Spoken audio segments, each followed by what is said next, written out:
नमस्कार विद्यार्थी मित्रांनो, आपण नवोदय प्रवेश परीक्षेचा अभ्यास करत आहोत. तर आपले त्यातले 4 उतारे झालेले आहेत. आज पाहायचं आहे आपल्याला उतारा नंबर 5.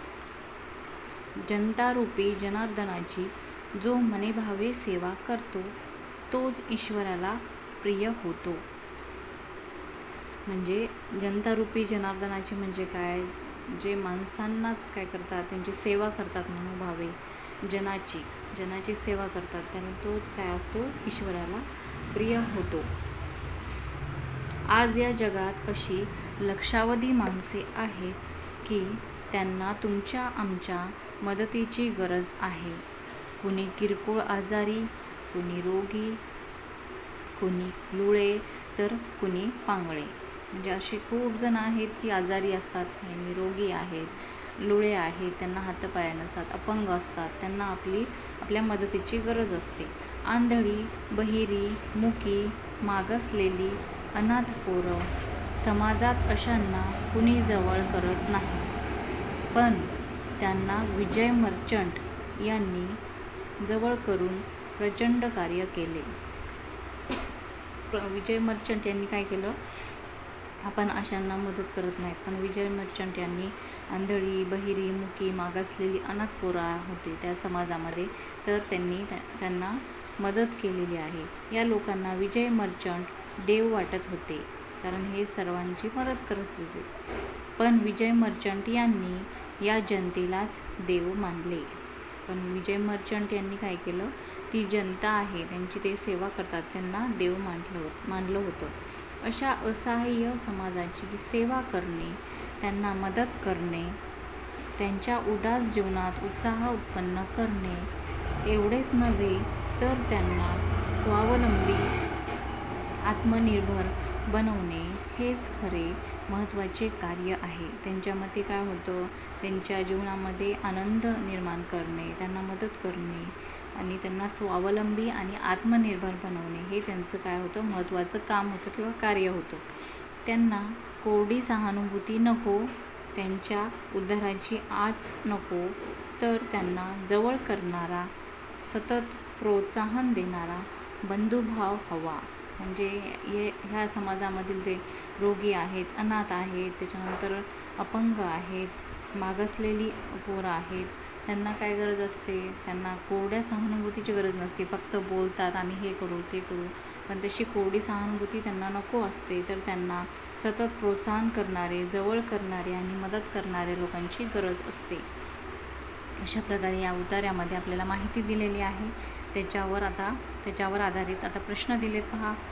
पहिला आहे, ईश्वराला कोण प्रिय होतो? ईश्वराला कोण प्रिय होतो? ऑप्शन नंबर ए, स्वतःवर प्रेम करणारा, बी, अपंग असणारा, सी, सतत प्रोत्साहन देणारा, डी, लोकांची सेवा करणारा. तर याचं उत्तर काय असेल? ईश्वराला कोण प्रिय असतो किंवा होतो? जो काय करत असतो? नेहमी लोकांची सेवा करतो, म्हणजे जनतेमध्येच देवता मानतो किंवा जनार्दनाची सेवा ही मनोभावे करतो. तो कोण असतो? ईश्वराला प्रिय होत असतो, तो लोकांची सेवा करणारा. ऑप्शन नंबर डी याचं उत्तर आहे. नंबर 2, समाजसेवकाचे महत्त्वाचे कार्य कोणते? समाजसेवकाचं महत्त्वाचं कार्य कोणतं असतं? तर ऑप्शन नंबर ए, अपंगांना खाऊ घालण्याचे, नंबर बी, अपंगांचा उद्धार करण्याचे, सी, अपंगांना मदत करण्याचे आणि डी, अपंगांना स्वावलंबी बनवण्याचे. ह्याच्यातलं समाजसेवकाचं महत्त्वाचं कार्य काय असेल? ह्याच्यामध्ये सगळं अपंगांना सांगितलेलं आहे, त्याच्यामुळे सगळ्यामध्ये ऑप्शन एकच आहे. फक्त त्यांच्यामध्ये अपंग हे ऑप्शन एकच आहे. त्याच्यामध्ये सांगितले अपंगांना खाऊ घालण्याचं कार्य आहे का त्यांचं, की उद्धार करण्याचे, मदत करण्याचे, की स्वावलंबी बनवण्याचे.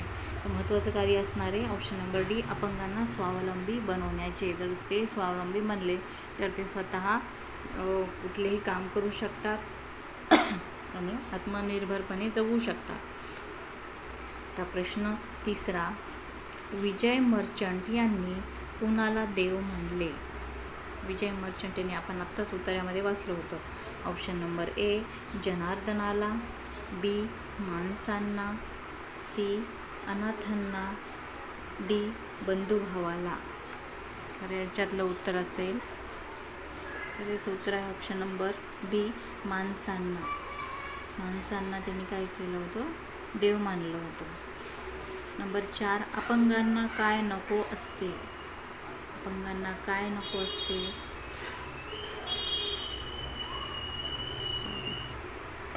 सॉरी हे बघा, प्रश्न 3चं उत्तर आहे अनाथांना.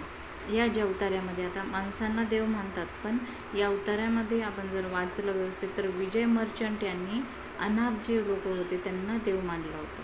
म्हणजे ते अनाथांची सेवा करायचे, त्यांच्यासाठी त्यांची मदत करायचे, त्यांना आत्मनिर्भर बनवण्याचा प्रयत्न करायचे. म्हणून याच्यामध्ये, या उतार्यामध्ये आपण उत्तर म्हणणार अनाथांना.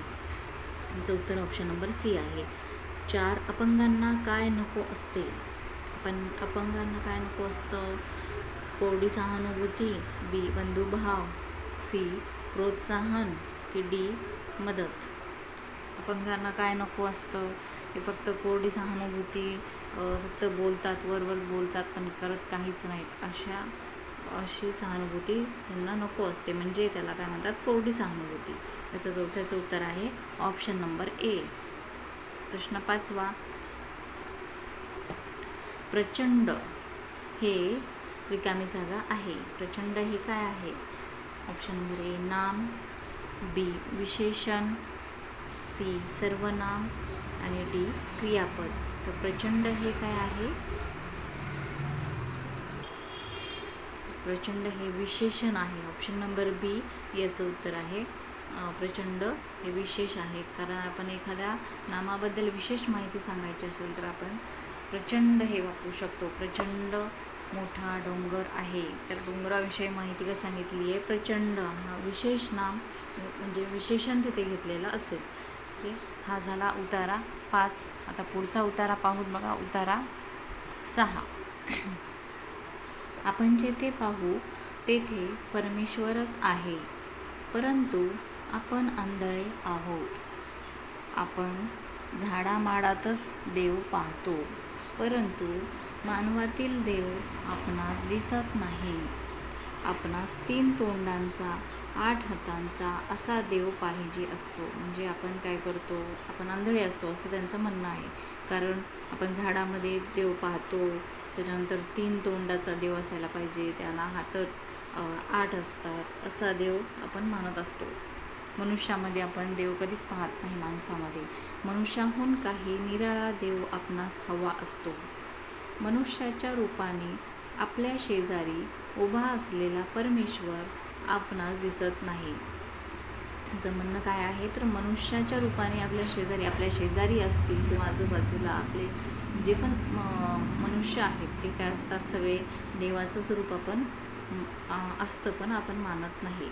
या मानवाजवळ आपण भांडतो, त्याला आपण गुलाम करतो, त्याची कत्तल करतो आणि देवाची पूजा करू पाहतो. भगवंतांना याचे आश्चर्य वाटते. अरे, मनुष्यातील देव आधी पहा. भगवंताचं काय म्हणणं आहे, तर अगोदर मनुष्यातील देव पहा, मग फक्त मूर्तीची पूजा करून काही होत नाही किंवा देवाचं नाव घेऊन काही पण होत नाही. म्हणजे आपण जर फक्त देवाचं नाव घ्यायलो, देवाची पूजा करायलो, पण आपलं वागणूक चांगली नसेल, माणसांना आपण त्रास देत असतो, तर काही फायदा नाही. हा बोलता चालता देव आहे, याचे स्वरूप बघा. याला काय हवे नको ते पहा. दगडाच्या देवाला काय आवडते हेही आपण ठरवून टाकले आहे. गणपतीला मोदक आवडतो, विठोबाला लोणी आवडते, खंडोबाला खोबरे हवे, परंतु मानवाला काय हवे याची विवंचना आपण कधी करतो काय. आपल्या सभोवती हा 2 हातांचा देव उभा आहे. त्याच्या पोटात अन्न नाही, त्याच्या अंगावर वस्त्र नाही, त्याच्या पूजेला येतो का धावून. तर यांचं काय म्हणणं आहे बघा, या उत्तरामध्ये काय दिलं आहे, गोरगरीब आहेत, त्यांना खायलासुद्धा एक वेळेस अन्नसुद्धा भेटत नाही, त्यांना कपडे भेटत नाहीत. कशांची आपण म्हणजे त्यांच्या मदतीला आपण धावून जातो का. आपण दगडाचा देव मानतो, त्याला काय आवडतं ते नैवेद्य दाखवतो, त्याची पूजा करतो. पण याच्यामध्ये काय सांगितले, मानव हाच काय आहे, ईश्वरासमान आहे. आपण त्याची त्यांना मदत केली पाहिजे, गोरगरिबांची मदत केली पाहिजे, त्यांची सेवा केली पाहिजे. तर याच्यामधले आता याच्यावरचे आपण प्रश्न पाहूत बघा. पहिला आहे, या उतार्यात कोणाला देव म्हटले आहे? कोणाला देव म्हटले?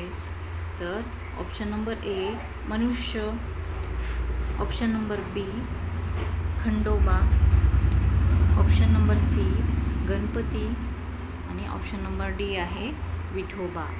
तर याचं उत्तर असेल ऑप्शन नंबर ए, कारण या उतार्यामध्ये मनुष्याला देव म्हटलं आहे, मनुष्याला देव समजा असं त्यांचं म्हणणं आहे, म्हणून याचं पहिलंच उत्तर आहे ए. आता प्रश्न दुसरा पाहूत आपण. दुसरा आहे बघा, मनुष्यातील देव आधी पहा असे कोण म्हणते?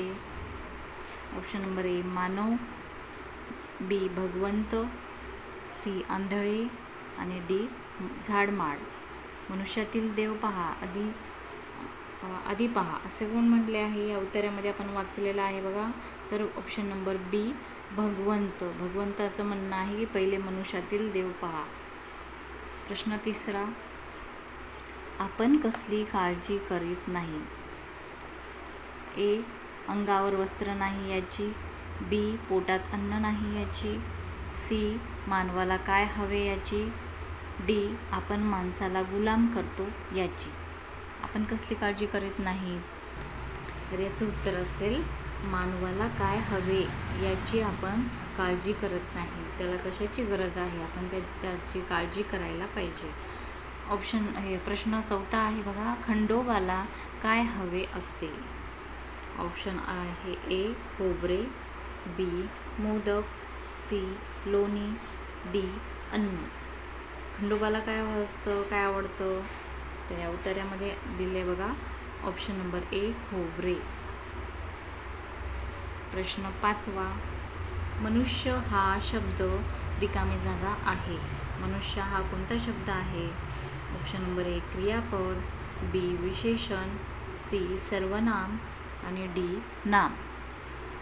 तर मनुष्य हा शब्द नाम आहे. ऑप्शन नंबर डी आपलं उत्तर असेल.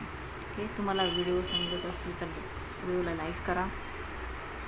व्हिडिओ बघितल्याबद्दल धन्यवाद.